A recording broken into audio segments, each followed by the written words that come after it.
ये कहानी यूपी में रहने वाले 15 साल के लड़के मोहित के साथ हुई सच्ची घटना पर आधारित है।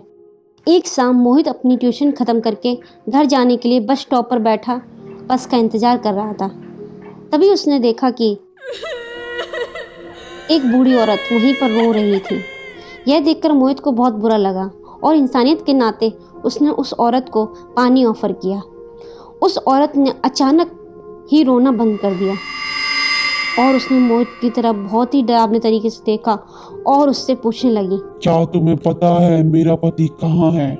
पता है तो मुझे अभी बता दो, वरना तुम्हारे साथ अच्छा नहीं होगा।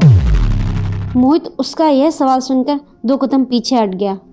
उसे लगा वो औरत शायद पागल है, लेकिन वो औरत अपनी जगह से उठी और मोहित की तरफ बढ़ने लगी। मोहित ने तब देखा कि उस औरत के पैर उल्टे थे और वो ज़मीन से थोड़ा ऊपर थी। यह सब देखते ही मोहित बुरी तरह से डर गया। उसके साथ ऐसा कुछ पहली बार हो रहा था। उसने अपनी पानी की बोतल वहीं छोड़ी और भागने लगा और भागते भागते सीधा अपने घर पहुंच गया। पूरी शाम मोहित यही सोचता रहा कि आखिरकार वो औरत थी कौन और वो मुझसे इस तरीके से बात क्यों कर रही थी, मगर उसे कुछ समझ नहीं आया। उसी रात करीब 2 बजे मोहित की नींद अचानक ही किसी के रोने की आवाज़ से खुल गई। वो जैसे उठ के बैठा, उसके होश उड़ गए। वही बस स्टॉप वाली औरत मोहित के बिस्तर पर बैठी रो रही थी।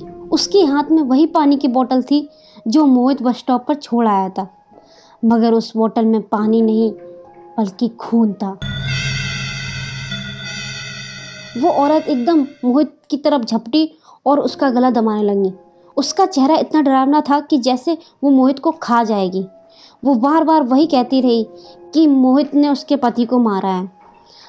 मोहित डर के मारे ज़ोर ज़ोर से चिल्लाने लगा। तभी उसके मम्मी पापा भागकर उसके कमरे में आ गए।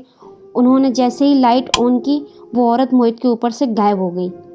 बेचारा मोहित हक्का बक्का होकर रोते हुए अपने पेरेंट्स को सब कुछ बताने लगा, लेकिन उसके मम्मी पापा को लगा कि शायद उसने बहुत ही बुरा सपना देखा है।